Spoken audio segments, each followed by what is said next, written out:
Hey guys, tonight we step quietly into a flickering courtyard in Song Dynasty, China. It's early morning, and pale mist clings to the tiled rooftops like a memory that won't quite burn off. A breeze passes, scented faintly with jasmine and charcoal. Somewhere nearby, water simmers over a brazier. You can hear the soft rattle of bamboo leaves and the sleepy clink of porcelain as someone prepares a cup of tea. Not just any tea, but one made according to a very specific manual, written by a very specific scholar, who had very specific thoughts about what you're doing wrong with your teacup. The Song Dynasty ran from 960 to 1279 CE, but if you want to survive here, you'll need more than a passport and an open mind. You'll need a scroll or three on proper tea handling, an ability to keep a straight face while discussing leaf shape with bureaucrats, and probably the ability to read several obscure poetic metaphors for water temperature. Let's be honest, you probably won't survive this. So, before you get comfortable, take a moment to like the video and subscribe, but only if you genuinely enjoy what I do here. And drop a comment with your location and what time you're watching. There's nothing quite like knowing where in the world everyone's winding down with me. Now, dim the lights, maybe turn on a fan for that soft background hum, and let's ease into tonight's journey together.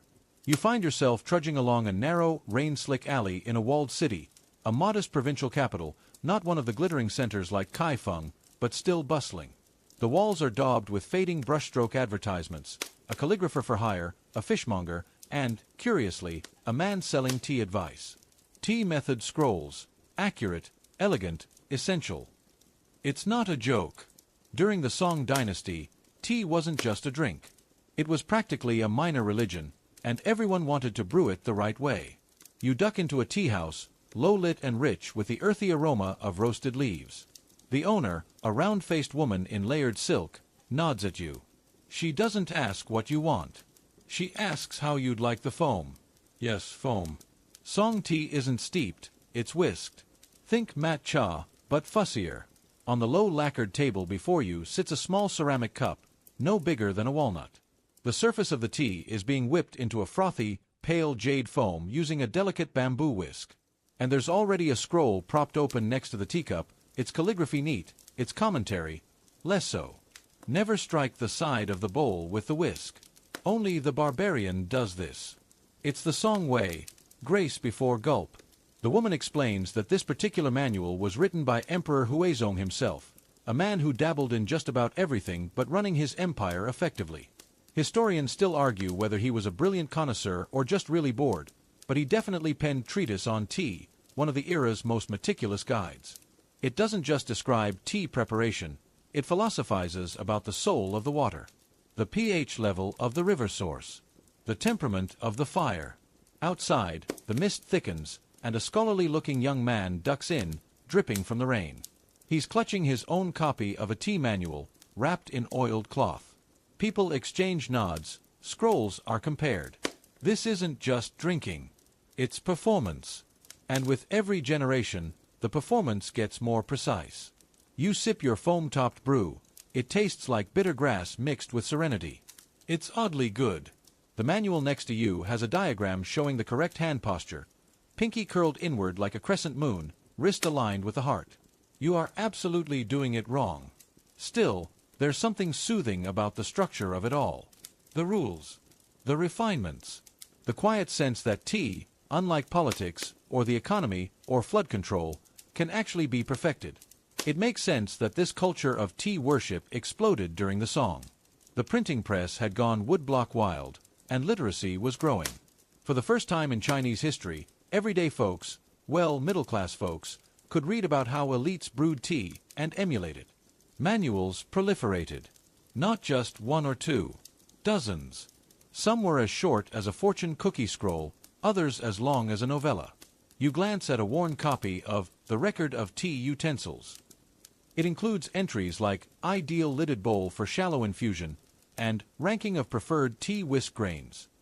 You're not sure whether to laugh or be impressed. Probably both. Out on the street, a government clerk passes by with a wrapped box under his arm, no doubt another freshly printed tea tract. Maybe it's a reprint of the Cha Pu by Zhao Ji. Or maybe it's one of those anonymous knockoffs with titles like New Tea Correctives or Revised Superior Leaf Observations. Catchy. Here's the fringe tidbit of the day. Some manuals included sections on tea dreams. Literal dreams. Interpretations of what it meant to dream of overboiled tea, or of sipping alone in the moonlight. Was it an omen of promotion? Of rain? Of poor digestion? Historians still debate whether this was metaphorical nonsense or a proto-psychology movement driven by monks and bored scribes. Either way, as you settle into the cushions and the steam from your teacup spirals upward, you begin to understand the appeal. Life in the Song Dynasty is full of uncertainty, border skirmishes, tax reforms, unpredictable weather. But here, in this tiny cup, with the right temperature and the right whisk motion, something can finally be just right. You shift on the cushion, your knees stiffening a little. Song tea sessions aren't exactly ergonomic. The woman tending the tea house places a second bowl in front of you. This one's different, lighter in color, with more pronounced bubbles. She calls it white broth. It's not soup, it's tea foam, perfected. The shift from steeped tea to whisked powdered tea isn't just a passing fad. It defines the Song Dynasty's tea scene. Earlier dynasties steeped leaves in boiling water and called it a day. But in Song China, you don't just drink tea, you compose it. The tea leaves are ground into fine powder with a stone mill, not unlike matcha today, and whisked into hot water using a bamboo brush. The result, a pale green froth as delicate as a cloud on the verge of raining philosophy. Of course, you'll need a manual to get it right. According to the Daguan Cha Luan, The Grand View on Tea, by Emperor Huizong, ideal foam should look like drifting snow on jade, not soap scum in gutter water. A little harsh, but fair. You try to mimic the whisking technique. Circular strokes, no splashing, wrist firm but not rigid. The woman nods in encouragement, which feels like winning an Oscar. Foam forms. It's not quite snow on jade, more like fog on pea soup, but it's a start. Why the obsession with powdered tea? Historians still argue whether it was about aesthetics, practicality, or sheer imperial one-upmanship. Some say powdered tea retained more of the leaf's essence, others claim it was simply more Instagrammable. Well, for Song-era equivalents, like brush paintings and bragging poems. Either way, whisked tea wasn't just a method. It was a canvas. The fringe fun begins when you learn about whisk duels. Yes, that's real. Two guests, one whisk each, would face off to create the most stable, most elegant foam. Judges, usually smug poets or local aristocrats, would compare texture, color, and how long the froth held. Loser had to recite a haiku about defeat. The shame. You glance around the tea house and notice a painting on the wall. Two men hunched over steaming bowls, their sleeves rolled up, whisks mid-swoop. Above them, a poem. The clouds rise / bamboo sings in hand / only one shall foam with grace. You're not sure whether to laugh or bow. Of course, not all competitions were good-natured. In the capital, professional foamers, yes, it was a job, worked in elite households or luxury tea houses. They were judged on speed, silence, and how few drops escaped the rim. You imagine LinkedIn profiles listing whisk proficiency, advanced. The deeper you sip into this world, the clearer it becomes. Song tea culture isn't about tea. It's about control. In a world of political shifts, inflation, and Mongol murmurs on the horizon, you can still command the perfect whisk stroke. You can master the foam. You can read a manual and follow it exactly. There's one written by a fellow named Shen and 22 errors common to tea drinkers. Your favorite. Error number 16. Beginning whisking before the water ceases to whisper. Shen insists the water must stop making that faint pre-boil humming noise before tea powder is added. Too soon and your brew will be sullen in spirit. Too late and it will sulk in bitterness. He also includes a drawing of someone sadly drinking a sunken foam bowl. Brutal. The woman clears your cups and replaces them with two bowls labeled same leaf, different grind.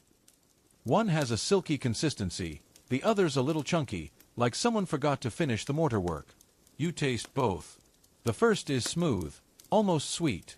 The second tastes like licking an abandoned scroll. She nods. Grind matters.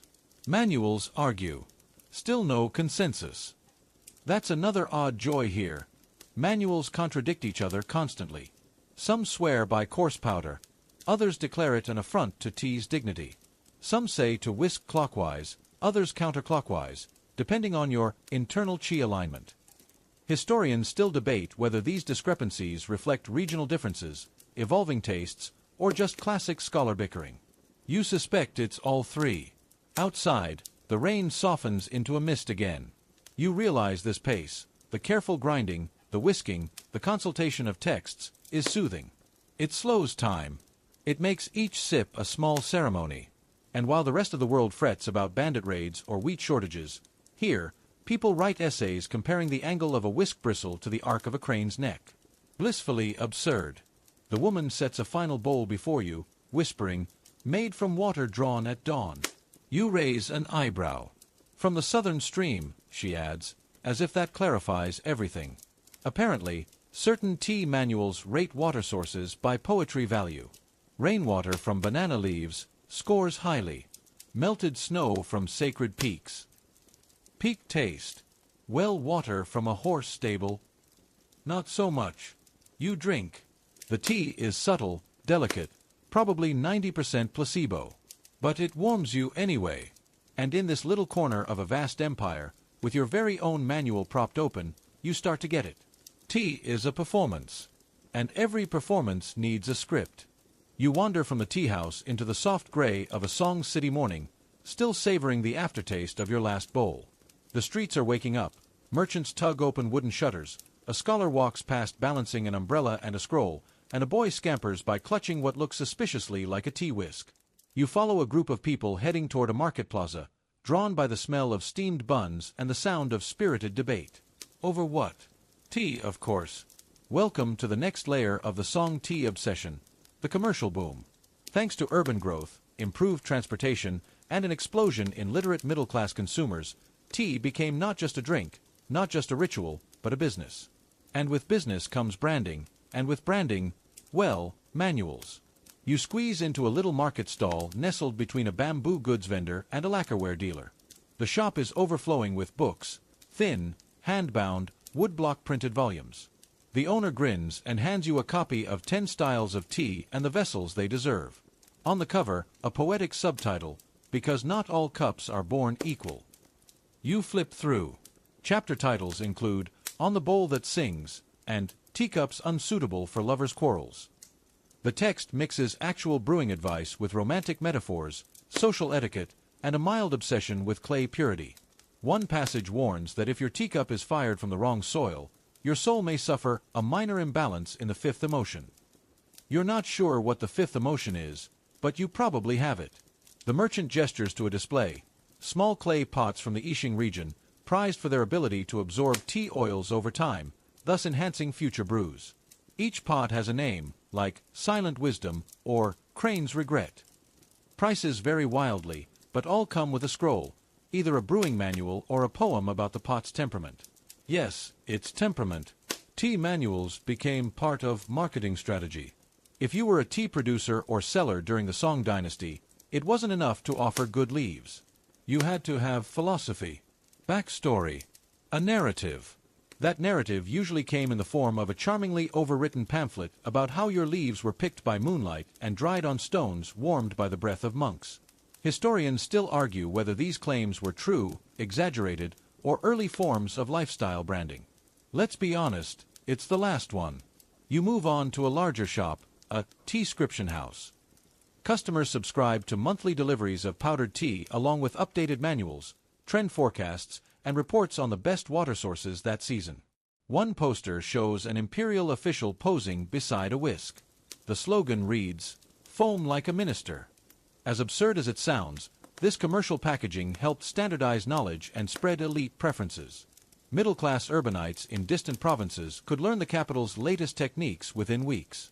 Think of it like the Pinterest of the Song Dynasty, only every post is about tea foam. Here's a fringe tidbit. Some manuals didn't even bother with brewing advice, they just rated tea shops. That's right, Proto-Yelp. One famous scroll, Leaves of Distinction, offers brief reviews: House of the 12th Cup, consistency good, staff overconfident. Another calls a rival vendor a man who boils with the anger of a failed poet. Scathing. These guides also became status symbols. Owning the latest manual told others you were in the know, sophisticated, maybe even connected to courtly circles. You imagine hosting friends at your home and casually leaving a fresh edition of Tea Utensil Harmonies on the table. It's the Song Dynasty equivalent of subtly showing off your vinyl collection. The manuals even shaped fashion. Yes, fashion. Robes began featuring tea motifs, leaf patterns, foam-like embroidery, poetic calligraphy referencing legendary brews. Tea wasn't just consumed, it was worn, quoted, and woven into the fabric of everyday life. You pass a tailor's stall with bolts of silk patterned in curling steam clouds and tiny porcelain cups. The merchant nods. Tea is harmony. Clothing must reflect the brew. Of course it must.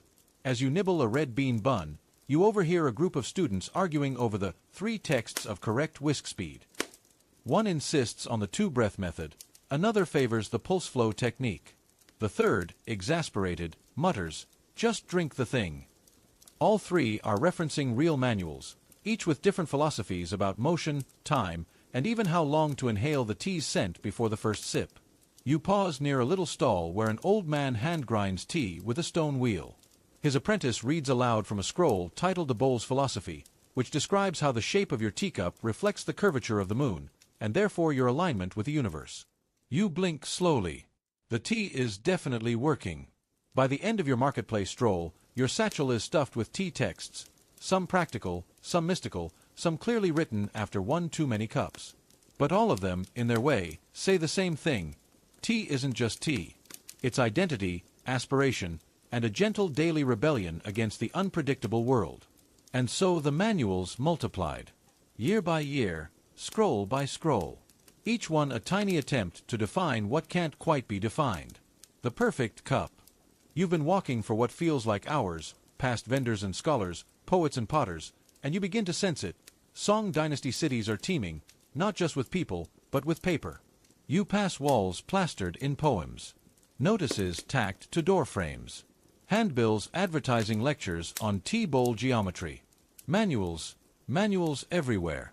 It starts to feel less like a beverage craze and more like a book-borne fever.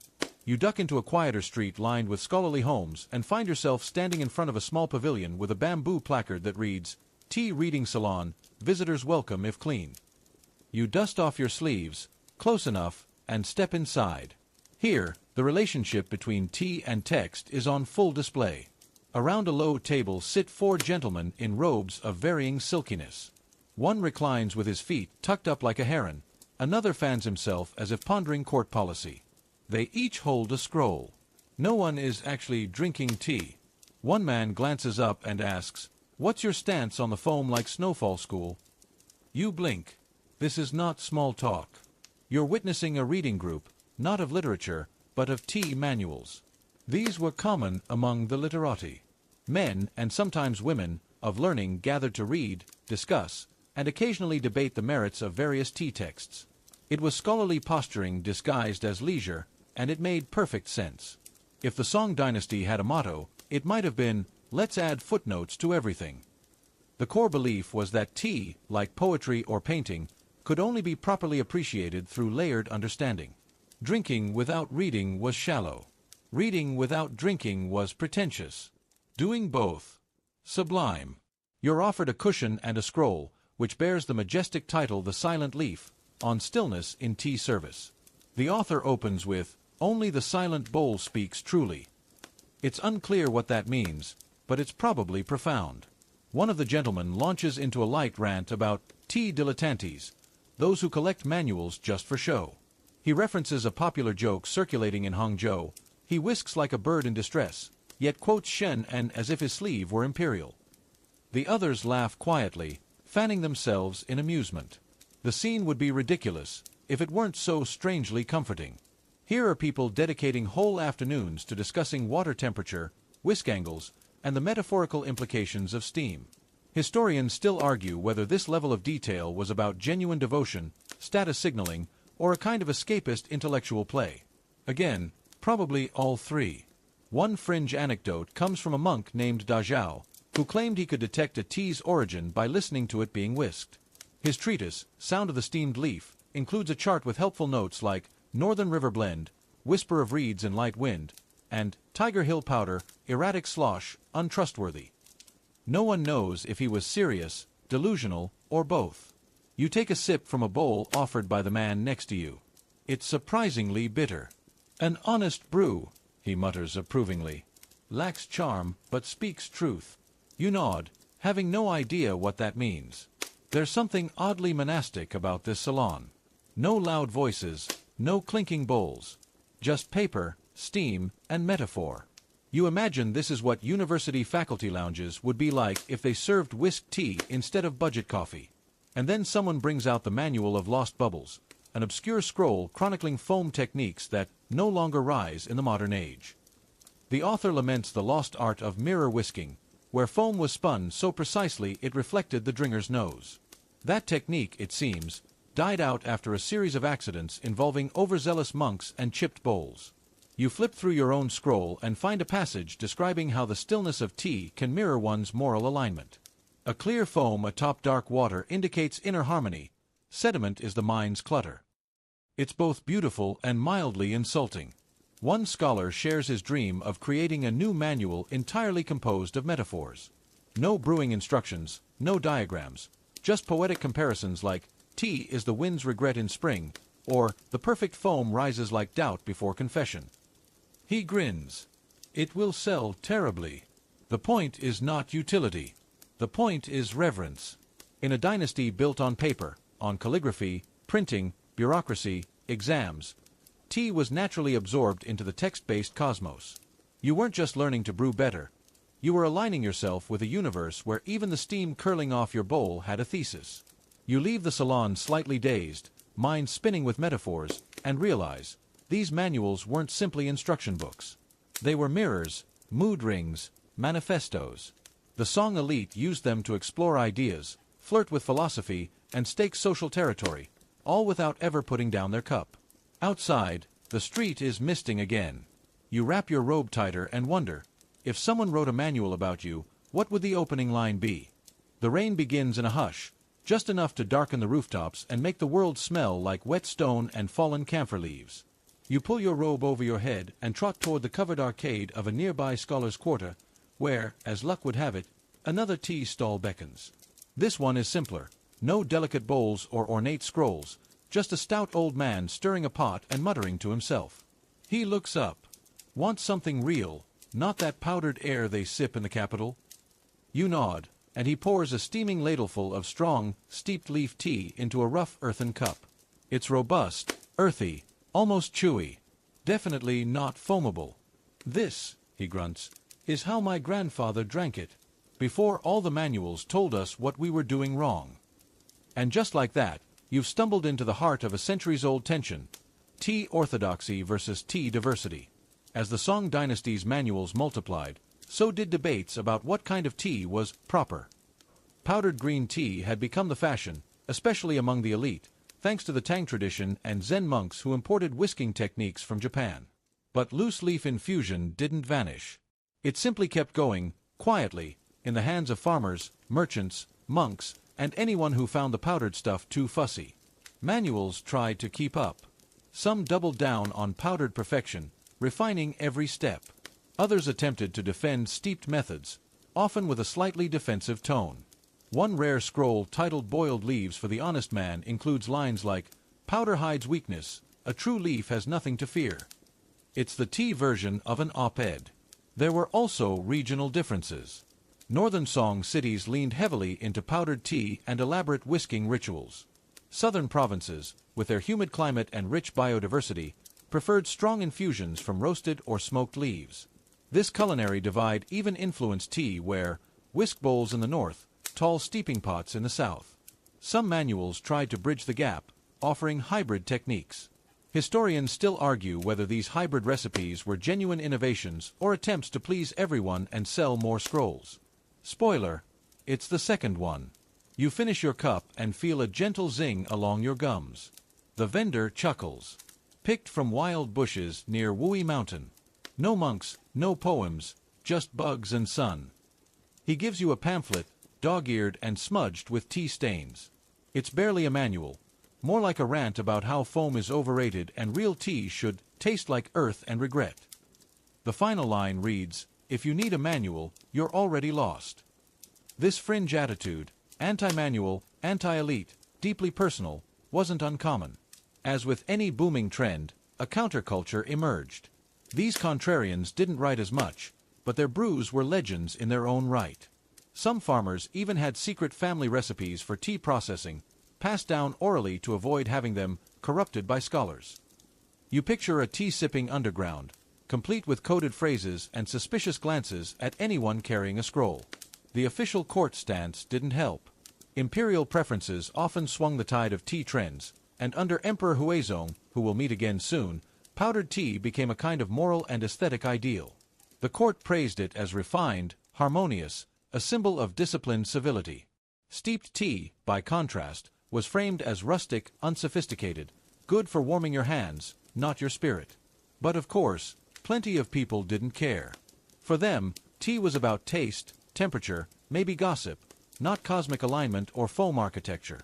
You pass a group of porters huddled around a brazier, sharing a cracked teapot. They laugh, curse, sip, and pass it along. One of them mutters, "Write that in a manual, scholar boy."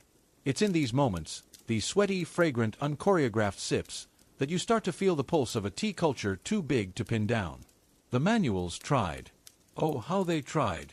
But life slipped between the pages. One fringe story tells of a traveling tea merchant who composed haiku-style notes for each village he visited, describing their tea habits. In Yenzhou, they drink like poets on a deadline. In Luling, every cup comes with a proverb and a chicken feather. These little snapshots, never formally published, offer more insight than any scholarly treatise. You tuck the pamphlet into your satchel, alongside the fancier scrolls. It smells faintly of ash and damp paper. And yet, in a way, it's just as precious. Another voice in the chorus of the song's tea conversation. Off-key, maybe, but sincere. Back in the covered arcade, rain still patters overhead. You sip a second cup, darker this time. No foam. No poetry. Just warmth. The manuals tried to flatten tea into formulas. But tea, you realize, doesn't want to stay still. It flows. It steeps. It adapts. And like any good brew, its essence lies in the tension between bitter and sweet. The rain lets up just in time for you to hear the clack, clack, clack of wooden sandals echoing off the cobblestones. Scholars returning from the academy, sleeves fluttering like reluctant sails. One passes you with a scroll tucked beneath his arm, and you catch the title, Treatise on the Superior Foam of Southern Whisks. You shake your head, grinning. Even a short break from tea manuals is hard to come by. You follow the crowd toward the academy district, where tea and scholarship mix like ink and water. And it's here, inside one of the quieter cloisters, that you finally find him, Emperor Huizong, or at least his spectral presence inked across parchment and legend. Huizong isn't your typical emperor. Sure, he wears the robes, sits the throne, and holds power, sort of. But what he really wants is to be an artist. A painter. A poet. A philosopher king sipping tea while composing a new brushstroke style. He once delayed a military decision because he was perfecting a plum blossom sketch. You know, priorities. His reign, 1100 to 1125, is often remembered for political missteps and looming disaster, but when it comes to tea, Huizong shines. He is obsessed, in that polite, ceremonial, deeply detailed Song Dynasty way. His magnum opus, De Guan Cha Luan, translated loosely as Treatise on Tea in the Era of Great Clarity. This is not a casual afternoon scribble. It's a dense, methodical, almost unervingly passionate manual that lays out everything from tea grading systems to ideal bowl curvature. Huizong elevates tea appreciation to an imperial virtue. Drinking tea, in his view, should refine the senses and, by extension, the state. If the emperor is calm, so is the kingdom. His treatise opens with a meditation on the ideal foam. Yes, foam again. According to Huizong, the perfect foam is like scattered snow on the riverbank, and it should linger, but not burden. He details over a dozen foam textures, each with a metaphor. One is cloud-whisked, another dragon's breath. You almost expect a Pokemon to appear halfway through. But beneath the poetry lies a ruler trying to wield culture like a policy. Huizong uses tea to signal intellectual alignment, artistic refinement, and moral purity. Historians still argue whether his obsession was genuine artistry or an attempt to distract himself, and the court, from military decline and growing instability. Maybe it's both. Maybe, when your empire's foundations are cracking, it's easier to focus on the swirl in your bowl than the cracks in your walls. Still, Huizong's manual leaves an indelible mark. It becomes the North Star for tea culture, especially among the upper class. Suddenly, everyone is quoting the emperor's foam metaphors. Bowls are redesigned to match his descriptions. Whisks are carved to Huizong-approved specifications. It's like if your favorite barista also wrote the Constitution. Of course, not everyone is impressed. Some scholars find Huizong's tone a bit much. One anonymous critique, smuggled into a rival's commentary, jokes that, if foam were law, the emperor would govern with a spoon. Bold words in a dynasty where satire could lead to exile. Or worse, being assigned to manage grain taxes in a leech-infested province. You visit a scroll library where Huizong's De Guan Cha Luan is on display in a climate-controlled case. The script is elegant, the characters flowing like steam. A small placard notes that copies were circulated across the empire, down even to minor officials and wealthy merchants. In this way, Huizong's tea gospel filtered into daily life, shaping how people brewed, served, and even thought about their tea. One passage you linger on reads, "When foam speaks, the heart listens. Let not haste flatten its truth." You suspect Huizong would have made an exceptional yoga instructor. You exit the library and wander through the palace gardens, which Huizong designed himself, naturally, with pavilions built to catch the morning mist just so. In the distance, you hear a court musician practicing a melancholy tune on the guqin. Somewhere nearby, a eunuch is probably embroidering foam-shaped clouds onto a silk screen. And yet, as you sit beneath a drooping willow, bowl in hand, you can't help but admire the strange beauty of it all. A ruler who saw in tea not just comfort, but clarity. Not just flavor, but philosophy. And maybe, just maybe, a temporary shield from a world he couldn't quite control. The foam in your bowl has settled. The tea is cooling. And the clouds above, for a moment, mirror the quiet in your cup. The sun filters through a lattice of bamboo leaves as you stroll away from the palace gardens, bowl still in hand, though the tea inside has long since cooled. You pass a group of students lounging near a koi pond, reciting poetry and frowning at each other's line breaks. One of them has his sleeves rolled up and a tea whisk tucked behind his ear like a quill. You smirk. Even off-duty, song intellectuals never quite put the manuals down. But it's not just the elite who are swirling foam and quoting Huizong. By the early 12th century, tea culture has bubbled far beyond palace walls. It has taken root in marketplaces, mountain monasteries, rural inns, and canal-side rest stops.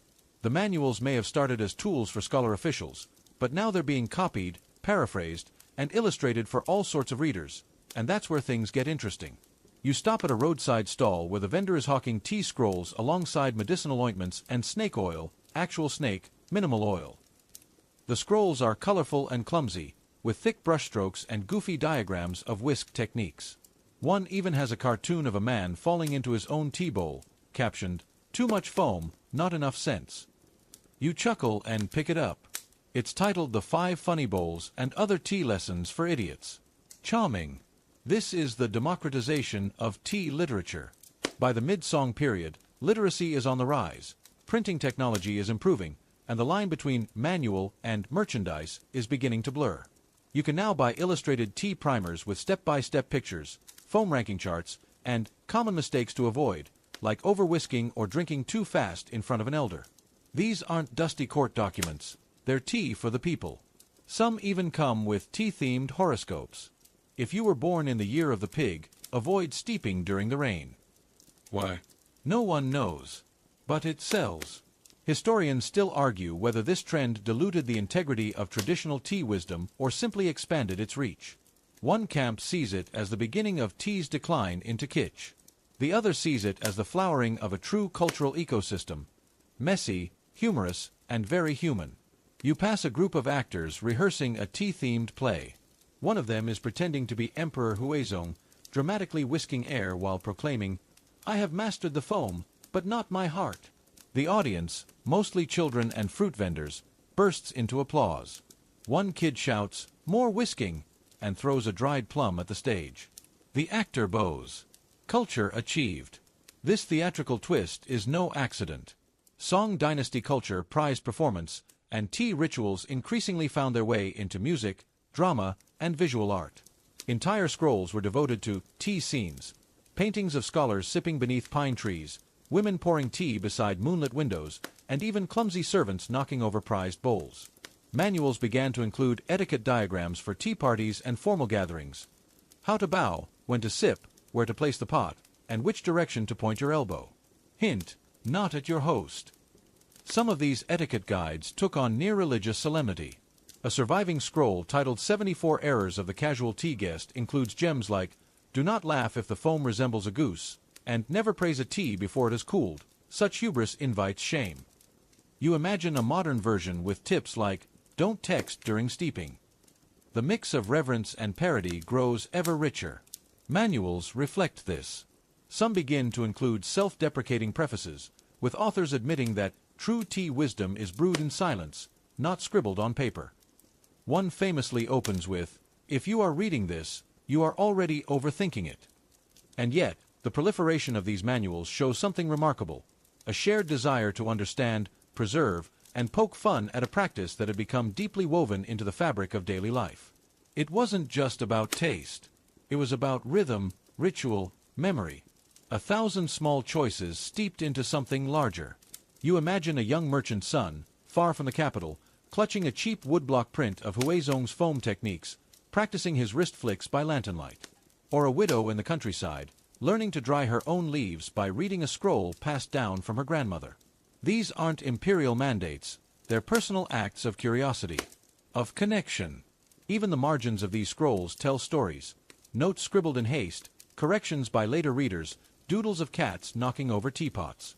One particularly charming copy of Foam and Spirit includes a pressed camellia flower between its pages and a smudged fingerprint that might be 800 years old. The human touches persist. And while the elite manuals remain prized, the people's manuals become indispensable. They don't just explain tea, they chronicle how people lived with it. How they carried it from province to province, brewed it differently by season, told ghost stories while sipping, debated over regional leaves, and quietly changed their preferences as life demanded. So when you sip again from your own modest bowl, you taste not just tea, but a million invisible hands shaping the moment. Not just Huizong's poetry, but the weary porter, the village widow, the scribbling child, the actor in the goose foam mask. And in that swirl of democratized tea knowledge, you begin to understand, the manual is never the point. The brew is. The moment is. And, let's be honest, the foam's not bad either. It's getting late. The markets have thinned, replaced by quiet foot traffic and the occasional bark of a night dog echoing down a side alley. But your path stays lit. Paper lanterns glow like sleepy fireflies, and the scent of roasting chestnuts mingles with the steam of a nearby tea house. You slip inside. It's modest, clay walls, bamboo rafters, and low tables polished smooth by generations of elbows. The place hums with a kind of warmth no manual could fully capture. A server greets you with a bow and a knowing smile. No need to ask what you want. Here, tea isn't ordered, it's understood. As you settle in, you notice the clientele: a traveling monk with dust on his robe, a pair of women trading gossip over clay cups, an old man writing something furiously in the margins of a scroll. You glance over. It's a tea manual, well-worn, annotated, and probably older than you. One of the corner notes reads, "This recipe gives Aunt 1 hiccups." That's the thing about Song tea culture. It was never just about emperors or elite scholars. It was about everyday people finding their rhythm. And nowhere was that more evident than in the tea house. Tea houses in the Song dynasty were more than places to grab a hot drink. They were social hubs, performance venues, matchmaking arenas, political forums, and occasionally, places to avoid your mother-in-law. The manuals, once refined court documents, began adapting to this new context. Practical, breezy guides emerged. Scrolls like the Layman's Guide to Daily Steeping or Tea Talk for tavern-goers offered tips that balanced etiquette with, well, reality. Some even included bonus features: fortune-telling games with tea leaves, drinking songs with foam pacing instructions, or best-of lists for regional brews. Top 5 Mountain Teas to Impress Your In-Laws was a surprise bestseller, apparently. Historians still argue whether this was a golden age of cultural fusion or a chaotic blurring of sacred rituals. Some traditionalists wrote furiously in their prefaces about the decline of virtue and the sloppy slurping of the ignorant masses. One crusty scroll from 1132 includes a full-page rant about someone drinking tea with pickled turnips. Scandalous. But here's the funny part. Those very rants inspired countermanuals. A scroll titled The Joy of Slurping pokes fun at elitism while offering, admittedly solid, advice on how to match strong teas with spicy side dishes. The manual wars, as one modern historian calls them, reflect the vibrancy of the moment. Everyone had a scroll, an opinion, and a recipe. In your tea house, the monk offers the server his own twist on the steeping time. The server nods and obliges. The old man mutters something about over-whisking. One of the women raises her cup and murmurs, "Needs more breeze." You don't know what that means, but you find yourself agreeing. That's another curious shift in this era. Taste becomes metaphor. Manuals begin describing flavor not in rigid terms, like bitter or floral, but in scenes and moods. Tastes like dusk after rain, one guide might say. Or, best brewed when someone you miss is thinking of you. You imagine trying that at a modern cafe. Excuse me, could you make mine slightly more nostalgic? A favorite example appears in a mid-song scroll known simply as Whispers from the Bowl. It organizes teas by mood rather than origin, for sorrow, for secrets, for a storm you're hoping will come. There's no foam chart, no official whisking technique, just moments and matches. That's not poor scholarship, it's evolution. You sip your own tea. It's dark, earthy, and definitely a storm you're hoping for kind of brew. You close your eyes and listen to the shuffle of feet, the creak of bamboo, the soft clink of cup meeting saucer. This is what no manual can capture entirely. The space between steps, the warmth between strangers, the silence that tastes like home. And yet, in a way, the manuals still helped build this. They created a shared language, a scaffolding of reference and reflection, that allowed people from all walks of life to gather around something as simple and as infinite as a bowl of tea. They were maps, not destinations. Recipes, not meals. But crucial all the same. Outside, the night deepens. A breeze rattles the paper walls gently, and you find yourself growing drowsy. The server refills your cup without a word. You nod in thanks. He nods back. Somewhere across the room, someone hums a lullaby in a dialect you don't recognize. And as you cradle your cup, steam curling up like a forgotten verse, you realize something. Manuals or no, foam or not, the Song Dynasty found a kind of peace in tea. A way to pause, to notice, to listen. And tonight, so do you. The next morning comes soft and blue-gray, filtered through layers of mist that hug the rooftops and drift lazily over the river. You're already up, wandering through one of Kaifeng's quieter districts, the kind with paper shops, poetry circles, and that one goose who chases schoolchildren for fun. You're not looking for tea. Not exactly. But somehow, you end up in front of a small printing studio. It smells like ink and singed bamboo, and through the open door, you can see a man bent over a wooden block, carving characters so tiny you're not entirely sure they're real. You step inside. This is where tea manuals are born, at least some of them. Because even as the culture of tea spreads across regions and social classes, something else is rising alongside it. The Song Dynasty's booming printing industry. And it's not just big imperial presses turning out Confucian classics. Independent publishers, local guilds, even traveling monks are getting in on the action. And they all seem to want one thing: more tea books. You watch as the carver gently taps a brush-drawn character into the wood, murmuring under his breath. It's the title of a new manual, Leaves of Virtue and Foam. A bit dramatic, maybe, but not unusual. These titles often walk a line between the poetic and the overcooked. One earlier edition you've seen was called 52 Cups and the Sound of Moonlight. The man tells you this one is a custom order, commissioned by a guild of scholars in Hangzhou who felt the last manual was too judgmental about spring water. So now they're writing their own. That's one of the joys of the Song's printing boom: diversity of opinion. Unlike the tightly controlled texts of previous dynasties, Song print culture is surprisingly decentralized. Thanks to innovations in woodblock printing and rising literacy rates, anyone with a bit of capital and a strong opinion about tea foam can commission a run of scrolls. Historians still argue whether this was truly open publishing or just a slightly looser monopoly by the educated elite. But the output doesn't lie. We have manuals arguing for longer steeps, shorter whisks, cooler water, hotter water, no water, okay, that one was satire. And even a treatise called The Empty Bowl is the truest brew, which includes exactly 0 recipes.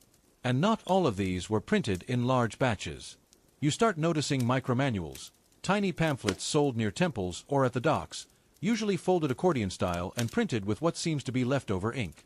One you find features a tea preparation guide for sailors, including how to keep leaves dry in stormy weather and a section on which local ghosts to avoid when brewing alone. This is tea literature, but also tea life. And these micromanuals show just how tailored, and occasionally bizarre, these texts could become. One guide from the western provinces suggests whispering to your tea before drinking, to help it remember its mountain home. Another warns against brewing near weeping willow trees, lest the leaves learn sorrow. There's a sort of poetic superstition woven into these instructions, a reminder that the practical often walked hand in hand with the mystical. You ask the printer how many tea manuals he's worked on. He shrugs and holds up his ink-stained fingers. Too many, he says, but none of them agree on the bubbles. You laugh. That tracks. You notice another scroll in progress nearby. Its title? The 17 Worst Mistakes I Made as a Tea Host.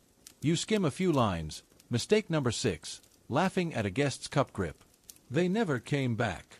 It's funny, self-aware, and clearly based on lived experience. Maybe that's the real turning point. The moment when manuals stop pretending to be purely instructional and start becoming mirrors of the people who write them. At this point, it's not about having the tea manual. It's about finding your tea manual, or writing one, or doodling in the margins of someone else's and passing it down. You leave the printer's shop with a smile and a smudge of ink on your sleeve. Outside, the city is waking up. Street vendors are steaming buns and shouting prices. A passing student mutters verses from a scroll clutched to his chest. Somewhere down the alley, a rooster gives up on crowing and just gurgles. You spot a small group gathered under a plum tree. Someone's reading aloud from yet another tea manual, voice steady, hands gesturing in time with the text. The others sip and nod, occasionally arguing over a detail. One woman insists that foam is best judged in moonlight. A man counters that moonlight makes everything taste like nostalgia. No one wins the debate. Everyone takes another sip. And there it is again, the real reason the Song Dynasty had so many tea manuals. Not because they all wanted answers, but because they had so many questions. Not because they needed rules, but because they found joy in rewriting them. Together. In print. You're sitting now beneath a canopy of bamboo, dappled sunlight filtering through in soft gold patches, and you're listening to the gentle tap-tap of someone adjusting their tea set on a polished slab of stone. Not porcelain, stone. Because today, you've joined a very different kind of tea session. This isn't a tea house or a market demonstration. This is a scholar's garden. And the person before you is wearing robes that seem like they've never wrinkled, eyes calm and hands deliberate. He doesn't speak right away. He lets the silence steep, as if the pause itself is part of the ritual. Because for the Song elite, especially scholar officials and literati, tea was far more than refreshment. It was philosophy, performance, and occasionally, passive-aggressive one-upmanship. The man gestures for you to sit. The cups are small. The tray is carved with verses. A tiny incense stick curls smoke beside the water kettle. You're not entirely sure if you've entered a tea session or a poetry duel, but you're here now. And that means playing by the rules, at least until someone writes new ones. These kinds of refined gatherings weren't just common, they were essential. Scholar officials during the Song Dynasty were expected not only to pass the famously brutal imperial exams, but to demonstrate good taste. Calligraphy, poetry, painting, and tea appreciation. Manuals weren't just teaching how to brew, they were teaching how to impress, how to signal elegance, and how to do so with enough restraint to avoid looking like you were trying too hard. One of the most influential texts from this circle was Treatise on Tea by Kai Xiang, an official who somehow had time between his administrative duties to write a deeply lyrical, technically precise guide to powdered tea preparation. He wasn't just giving recipes, he was asserting values, simplicity, harmony, and, of course, foam height. Historians still argue whether Kai Xiang invented certain techniques or merely codified them, but no one disputes his influence. After his treatise circulated, entire social rituals began orbiting its teachings. Friendships bloomed and dissolved based on whisking technique. One official reportedly demoted his assistant after the man slurped during a silent brew. But there's a wry twist here. For all their formalism, these scholars were also highly competitive. One famous poem from the era opens with a thinly veiled jab. Your brew is cloudy as the yellow river in flood. Ouch. So the manuals in this space took on a dual role. They were both instructional and performative. Think of them as the LinkedIn posts of their day, carefully composed, humble-bragging guides to how enlightened you were. Some even included subtle digs at rival manuals, like, some believe in cold infusions, but we prefer heat and clarity. Still, there's beauty here. The scholar across from you begins whisking. His movements are slow and circular, the sound like silk brushing paper. The powder he uses is a rare green, picked from high mountain slopes where mist lingers long after the sun has risen. He adds water in a spiral motion, pauses, and begins whisking again. The foam rises. Not too much. Just enough. Cloud cover on a quiet lake, he says. You're not sure if he means the foam or the mood. Doesn't matter. It fits. Another manual popular in these circles, The 10 Delights of Tea, reads like a meditation. It suggests listening to the tea bowl as you pour, for it speaks of the mountain's echo. It lists ideal weather for drinking: early spring fog, autumn rain, winter snowfall. Summer, best avoided, unless you're heartbroken. Then, apparently, iced tea is allowed. There's a softer side to these rituals, too. Tea became a tool for introspection. One official recorded in his journal that he used tea sessions to contemplate failure, not because the drink made him forget, but because it framed sorrow in a smaller bowl. You sip slowly and wonder if he was right. And yet, these gatherings weren't always so quiet. Sometimes they turned into music nights, or surprise poetry duels where someone would dramatically stand up mid-sip and declare, "A foam this fine deserves verse." You hope no one expects that of you tonight. Back in your scholar's garden, the tea is poured. You raise your cup with both hands, etiquette demands it, and take the lightest sip. It's warm and soft, like a mossy stone after sun. You nod in appreciation, and the scholar smiles. You've passed the test, even if you're not sure what it was. This kind of tea culture, steeped in philosophy, framed by aesthetics, continued to shape the manuals. Some even include sketches of garden layouts, bowl shapes that invite serenity, and folding guides for poetry scrolls to be read mid-sip. It wasn't just how you brewed, but where and with what intention. And when you step out of that garden, dusk beginning to settle, you carry a little of that quiet with you. A sense that tea, in the right hands, becomes more than drink or ritual. It becomes a pause. A chosen stillness. A space where the world doesn't end, but waits. Evening comes on soft sandals in the Song capital, slipping between red lacquered eaves and the glow of lanterns reflected on still canal waters. You're walking again, this time through the city's outer districts, where the laughter is louder, the bowls are cheaper, and the tea, well, let's just say it's brewed with character. Tonight, you're chasing a different kind of tea manual, not one written by scholar officials or print-loving monks, but by merchants, innkeepers, and brewers for hire. The people who make tea not just for pleasure, but for survival. You duck into a roadside tea house. It's cramped, warm, and smells like roasted barley and ink. The owner, a woman with her sleeves tied back and an eyebrow that clearly doesn't tolerate nonsense, is lecturing a young apprentice on proper steeping angles. On the wall behind her hangs a weathered scroll, barely legible anymore, but you catch the title, Brews for the Busy and the Broke. She notices your interest. "First manual I ever read," she says, pouring a stream of water so gracefully it might as well be calligraphy. "Taught me more than any master did." You sit. She pours. "It's not powdered tea tonight. Too fancy. This is leaf infusion, stronger and cheaper, poured over twice-used leaves and strained through a silk cloth that's seen better dynasties. It's delicious." See, not all tea manuals were for elites. As tea's popularity surged across all classes, working folk developed their own customs, recipes, and opinions. And they wrote them down. In plain language. Sometimes with jokes, always with honesty. One well-known example is A Brewer's Year, written by a former tavern girl turned tea entrepreneur. It covers seasonal blends, tips for disguising bitter leaves, and how to charm a tax collector into buying an extra pot. It even includes a hangover cure involving pickled radish, leftover tea, and prayer. Historians still argue whether these street-level guides influenced broader tea trends or simply reflected them. But there's no doubt they mattered. You find references to such manuals scrawled in the margins of more respectable books, usually with notes like "actually works" or "ask Auntie Lynn for her version." And these weren't just guides to brewing, they were guides to surviving. One booklet, Tea in 20 Bowls or Less, opens with the line, "If the guests are noisy, serve the hot blend first, it keeps mouths busy." Another lists flavor combos designed to impress traders from different provinces. Mint for the Southerners, saltier for the Northwest crowd, floral if courting a poet. There's something wonderful in this practical creativity. You see it in how water is reused, but only once, how cracked cups are rotated to the guest least likely to notice, how even stale leaves are toasted into something resembling dignity. One fringe manual you flip through claims that sprinkling dried orange peel into the pot will keep gossipers honest. The next page is smeared with sauce and a handwritten note, "Didn't work." These manuals rarely survive intact. Most were cheap prints or handwritten copies passed around until the pages fell apart.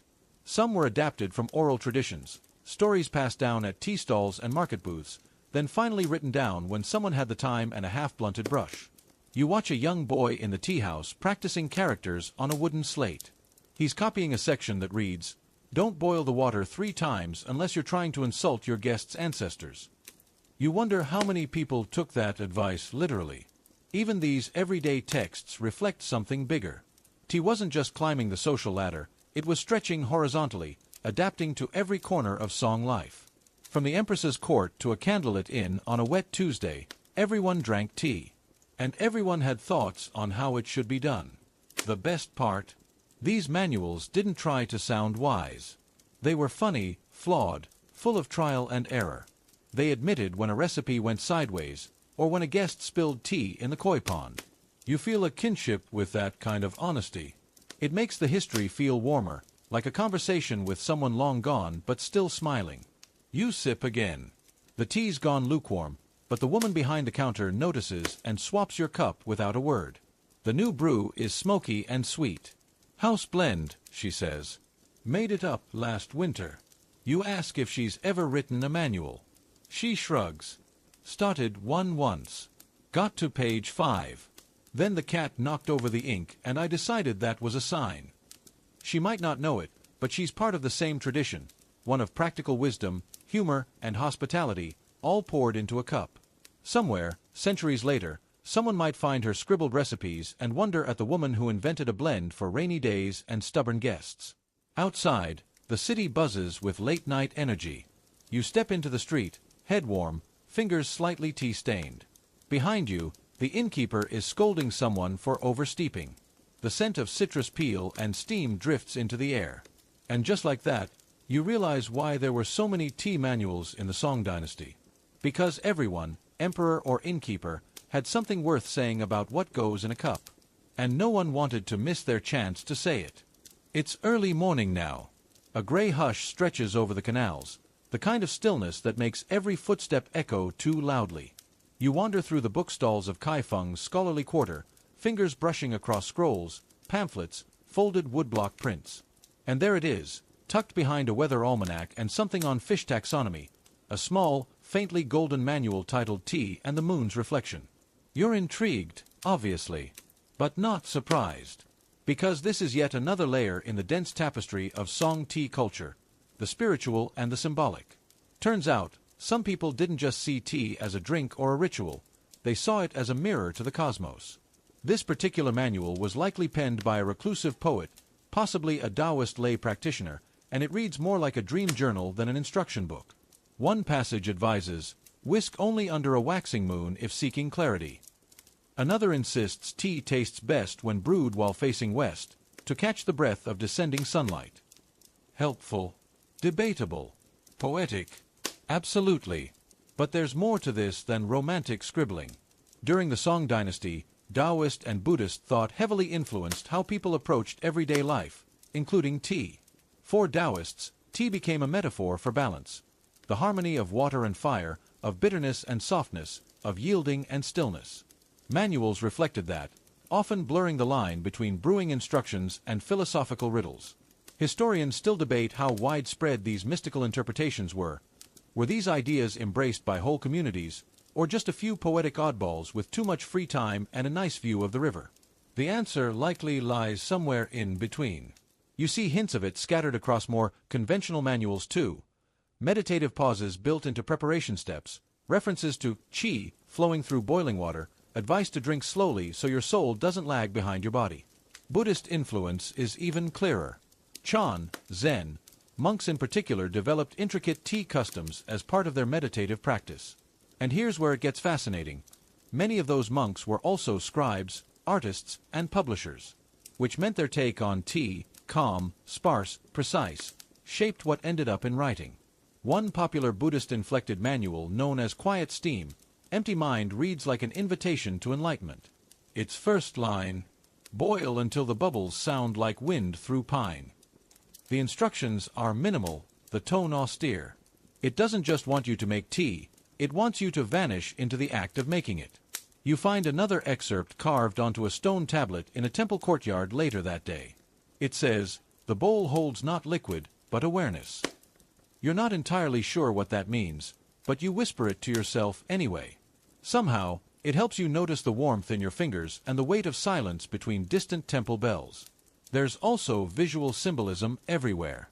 In Buddhist-influenced tea manuals, bowls are often described in celestial terms: moon-shaped, sunrise glaze, cloud-speckled. Even the foam is likened to transient thought, rising, swirling, fading. And monks, they weren't just brewing for peace of mind. Tea helped keep them alert during long meditation sessions. Several manuals even note the best brewing times for early sitting and night silence. One fringe anecdote you find tucked into a scroll mentions a wandering monk who brewed tea over volcanic steam to steep humility directly from the earth. You're pretty sure that's a metaphor. You hope so, anyway. But it wasn't just monks and mystics. Ordinary people got in on the symbolism too. Some manuals advise drinking tea before important life moments. Marriages, births, farewells, not just as refreshment, but as a grounding act. Let the bitterness precede the sweetness, one text suggests for wedding day preparation. Romantic, if a little pessimistic. You also notice how certain types of tea gained near-mythic status. Spring-picked leaves from a specific temple mountain might be said to enhance clarity or protect against melancholy. One tea, known only as Cloud's Elbow, was rumored to settle quarrels if brewed with rainwater. Does it work? No idea. But it sounds lovely. There's an edge of light-heartedness to some of these mystical manuals, too. One even includes a mock test. If your foam spells your name, destiny is meddling. Another recommends rotating your teacup 3 times counterclockwise if your thoughts become tangled like fishnets. Is it spiritual advice or just someone getting creative on a slow Tuesday? Again, it doesn't matter. The charm is in the trying. As the morning mist starts to lift, you walk past a tiny garden shrine. A lone cup sits there, steam still curling. An offering, maybe, or someone's way of marking the moment. You realize then that the spiritual tea manuals weren't just about faith. They were about presence, about giving yourself to the act of tea, not for the caffeine, not for the performance, but because sometimes sitting still with a warm bowl in your hands is the only way to make sense of things. And as you sip the last of your tea, now slightly cooler, sharper on the tongue, you find yourself wondering if modern life has equivalents. If our coffee rituals, our quiet morning routines, are descendants of these whispered instructions from monks, poets, and moon watchers. You hope so. Because even in a city as fast-paced and ambitious as Song-era Kaifeng, people still found time to slow down. To face the west, breathe with the water, and remember that sometimes the best manual is the one you don't follow exactly, but the one that gives you permission to pause. The sun has climbed higher now, turning the tiled rooftops of Kaifeng into scattered mirrors. The marketplace is awake, loud and colorful, a parade of silk bolts, salted fish, sweet pastries, and ceramic bowls. You pass by with your sleeves tucked back and your mind still on tea. Not the drink, this time, but the materials. The tools. The art. Because for every scroll of instructions about water temperature or leaf origin, there was another dedicated entirely to what you brewed with. And here's where things get a little obsessive. The Song Dynasty's fascination with tea utensils bordered on religious devotion. Whisks, bowls, ladles, spoons, kettles, strainers, trays, each had a purpose. Each had an ideal shape, weight, and material. And naturally, manuals were written to describe, critique, and lovingly judge them. You flip through a thick pamphlet bound in bamboo slats. It reads like a gossip column for utensils. One section declares that iron kettles produce a martial taste, while silver ones yield an anxious brew. You're not sure how a liquid tastes anxious, but it's fun to imagine. Porcelain bowls, especially those from Jianware kilns, were prized for their ability to contrast with powdered tea foam, dark glaze against white froth, a visual delight that inspired miniature poems mid-sip.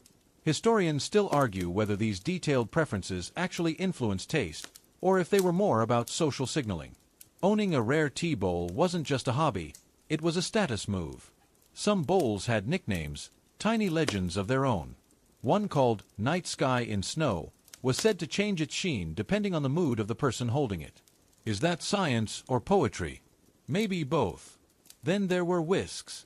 Not all were created equal. Bamboo was common, but shape mattered. Longer bristles created finer foam, while tighter curls made the tea denser. Some manuals devoted entire pages to the ideal angle and rhythm of whisking. Like the flutter of a heron's wing, says one, while another insists, no faster than a hesitant apology. A tea whisk with personality. Why not? You wander into a craftsman's stall, filled with shelves of tea gear. He's carving a ladle handle shaped like a dragon biting its own tail. When asked, he shrugs. Symbol of continuity, he says. Also, looks cool. He hands you a scoop made of ox horn, polished to a deep amber. It's surprisingly warm in your palm, like it's waiting for a story. One of the more eccentric manuals in your hands advises readers to play the bowl like a lute, before pouring, to wake the spirit within. It's not clear whether this was meant literally or metaphorically, but you can imagine some poor scholar gently tapping his porcelain in the dead of night, trying to elicit spiritual cooperation from his dishware. These guides didn't just catalog tools, they described elaborate preparation spaces, too. Tea corners, tea rooms, sometimes entire tea pavilions, especially for those wealthy enough to afford their own tea sanctuary. Manuals offered diagrams for ideal layout, where the window should be, how far from the door the kettle should sit, which direction the whisk should face when not in use, northwest, for reasons not explained. One booklet, probably written with a wink, features a tea altar, complete with incense burner, poetry scroll, and a stone meant solely to rest your ladle on between pours.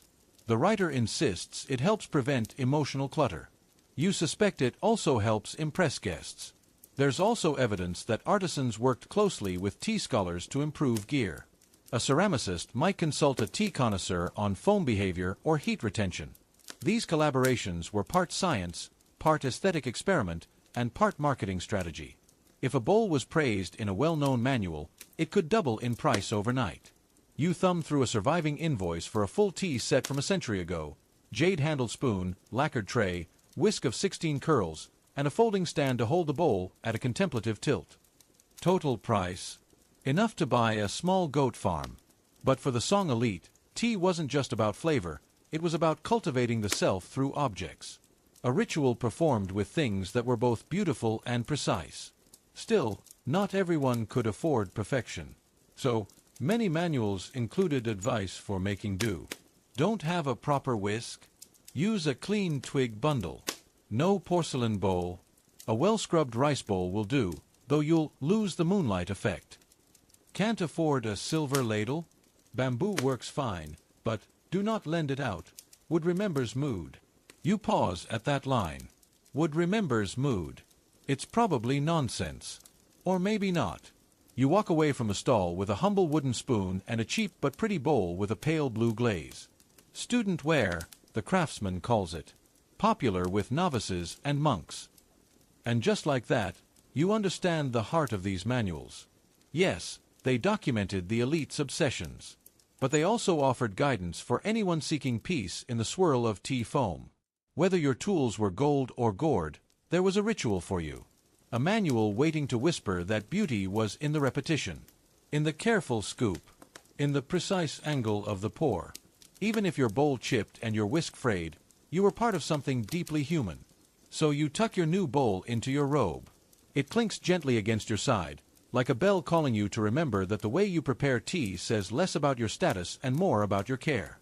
The afternoon sun stretches long shadows over the city walls as you cross a modest bridge, the water below thick with water lilies and the occasional lazy paddle of a fisherman's oar.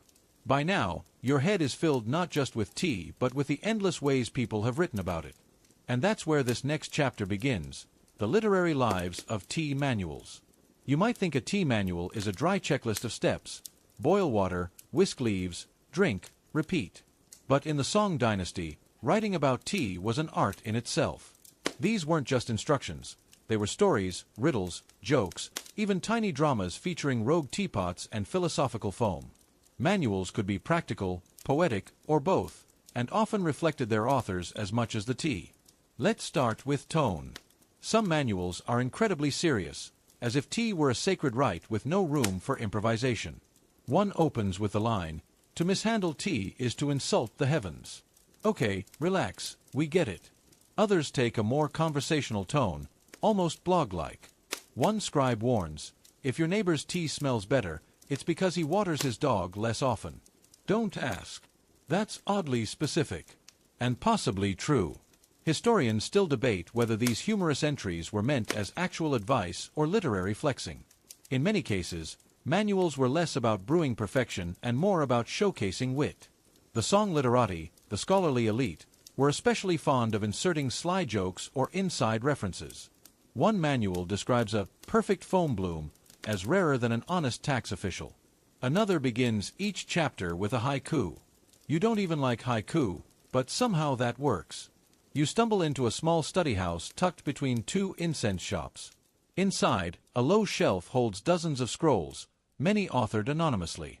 You unfurl one with the regal title The Eightfold Path to Acceptable Foam. Spoiler: it contains 9 steps. The last is, disregard all above if you're feeling contemplative. Even the format varied. Some manuals were written like miniature plays. One features a dialogue between a stubborn kettle and a fussy whisk, arguing about who contributes more to a well-centered sip.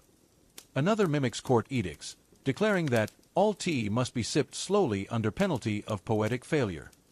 This wasn't just showing off.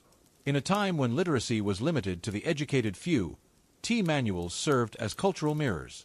They reflected not only how people drank tea, but how they thought, joked, and viewed each other. Satirical manuals poked fun at the overly fussy elite. Stoic ones subtly criticized frivolity. Every manual was also a mood board of its author's worldview. There were regional styles, too. Manuals from the South, closer to tea-growing areas, tended to be earthier, more grounded. Use your thumb, not your pride, says one Southern guide. Northern texts often leaned into metaphor and theory. The ideal foam curve mirrors the arc of the Milky Way. You'd be forgiven for squinting at your bowl after reading that one. You also notice how these manuals often doubled as status signals. A scholar hosting friends might casually leave one open on the table, preferably bookmarked at a quote that made him look wise but humble. It was like the Song Dynasty version of displaying an untouched French cookbook in your kitchen. Interestingly, some manuals were ghostwritten, or co-authored in secret by wives, sisters, or concubines who did much of the actual tea brewing behind the scenes. These contributions went uncredited, but their style remains short, efficient, unfussy. One such manual begins, "If you're reading this instead of boiling water, you're already behind." As you browse through yet another scroll, this one bound with embroidered silk, you realize just how performative some of this writing was. The goal wasn't always clarity, it was experience. A good manual made you feel like tea wasn't just something you drank. It was something you entered into. A mood. A time signature. A soft rhythm that helped the world slow down. And while many manuals have been lost, references to them linger in letters, poems, and court records. A famous poet once wrote that he judged a man not by his robes, but by the way his steam curls at sunrise. That's a vibe. One frustrated tea critic even published a manual titled Against All Manuals, arguing that true tea mastery comes from silence and repetition, not endless reading. Ironically, his book became wildly popular. And this was the point. Manuals weren't sacred texts, they were conversation starters. They were an invitation to participate in a centuries-long ritual. Some were short pamphlets sold at market stalls, others were ornate keepsakes passed down for generations. But all of them had a secret mission: to transform tea from a drink into a moment. By now, you've built your own mental anthology. You know which manuals to trust, which ones to chuckle at, and which ones to read out loud just to hear how the words feel. You've come to love the contradictions, the ones that tell you to whisk vigorously, then immediately warn against agitating your emotions. The ones that swear by exact timing, but then say, brew until your heart says stop. As the day stretches on and the sun begins to ease toward the horizon, you sit beneath a paper lantern glowing like warm amber. You roll up the last scroll and rest it on your lap. Somewhere nearby, someone is pouring tea, slow, careful, and quiet. You realize that even if no two manuals agreed on the right way to brew, they all agreed on one thing. The act of making tea should make you feel more human. And maybe that's the best kind of literature.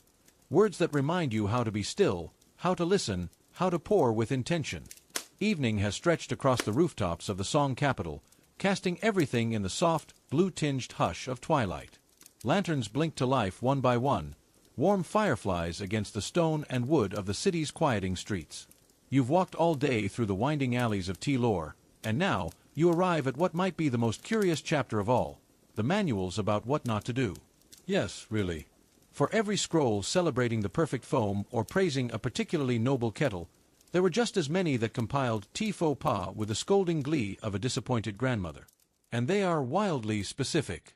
One manual opens with, "Never whistle while boiling water, for the spirit of steam dislikes competition." Another warns, "To drink tea while angry is to chew ashes." A third insists you must never brew tea while facing west. Why? It doesn't say. Probably something about ghosts, or court politics, or feng shui. The Song Dynasty wasn't about to let something like logic ruin a good superstition. Some of these taboos veer into performance art. A scholar named Duan Li wrote an entire booklet titled 16 Ways to Embarrass Yourself Over Tea. Number 7 reads, "Serving tea while wearing sandals invites disrespect. Barefoot is preferable." Historians still argue whether Duan was being sincere or satirical, but, honestly, it could go either way. In fact, the Song literati had a long tradition of subtle mockery tucked inside formal rules.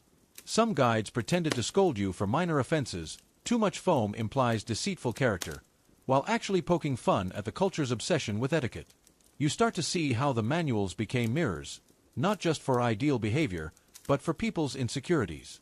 Tea wasn't just about calmness. It was also about control. Take the fear of unworthy guests. One scroll from the early 1100s advises that if your guest slurps loudly, do not offer a second cup. Instead, compliment their appetite and switch to rice wine. Another manual, clearly written by someone who had just hosted an unpleasant evening, goes on for 3 full pages about how to fake a shortage of hot water when you want someone to leave. But it wasn't just about guests. There were rules about the weather, about posture, about not thinking sad thoughts while the tea was steeping. You weren't supposed to sneeze within 20 paces of a brewing pot, and definitely not speak of taxes or imperial exams once the kettle was on the fire. There's something charming about it all, this blend of overthinking and poetic license. Some rules were clearly just storytelling in disguise. One older manual insists that if your tea turns bitter, it's because the leaves have taken offense. You're instructed to apologize by bowing toward the south and offering a fresh scoop. And it wasn't just humans with etiquette. Even the tools were said to have moods. Don't place a used whisk face down, or it may grow resentful. One particularly dramatic guide suggested that a neglected teapot could cause bad dreams. Another claims that pouring water too quickly makes the bowl feel bullied. Is it nonsense? Absolutely. But it's delightful nonsense. Historians point out that this avalanche of taboos also reflects something deeper. Tea had become such a central part of daily life, and such a public performance, that manuals offered a kind of social script. They taught you not only how to drink tea, but how to move through the world with grace, humor, and a little self-deprecating flair. Even peasants, with far simpler setups, adopted fragments of these behaviors. A chipped clay bowl could still be held with reverence. A kettle resting on coals could still be treated like a guest. Tea culture was trickling downward, softened and reshaped with each household, like foam settling into quiet ripples. And let's not forget the dreamers. A scroll titled Whispers of the Steam Spirit describes a fictional land where tea is brewed only during lunar eclipses, using water collected from bamboo leaves at midnight. It's clearly a work of fantasy, but it still ends with a chart comparing ideal sipping speeds: twilight pace, 3 sips per sigh; noon pace, forbidden. By now, you've sat at enough tables, peeked into enough scrolls, and listened to enough old tea masters mumble at their bowls to know this. The true value of these rules wasn't in their strictness, it was in their intimacy.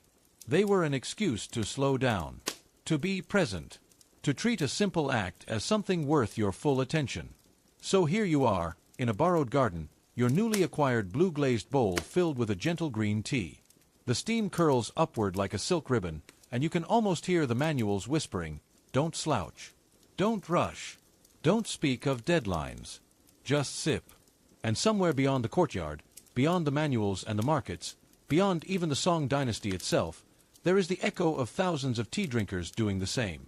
Chasing calm, one cup at a time. The evening deepens. Lanterns flicker lower, and even the street dogs have curled up under stalls. The pulse of the city is slow now, like a heartbeat at rest. And you, sitting in your quiet corner of this ancient world, begin to feel the hush settle over your limbs. That bowl you hold cools slightly in your palm, its warmth now a memory more than a sensation. The last sip is gone, but its echo lingers, sweet, earthy, faintly floral. The manuals never really prepared you for that part, the silence after the tea. The stillness that arrives, uninvited but welcome. Your breath is slower now, matching the rhythm of crickets humming in the garden moss. Somewhere nearby, a kettle ticks faintly as it cools. You imagine the whisk beside it, resting like a curled fern, finally released from duty. Everything in this moment is paused, like the city is exhaling with you. You trace the rim of your tea bowl once more. Smooth. Familiar. A small moon in your hand. It has no inscriptions, no pedigree, no fame, but it has become part of your story tonight.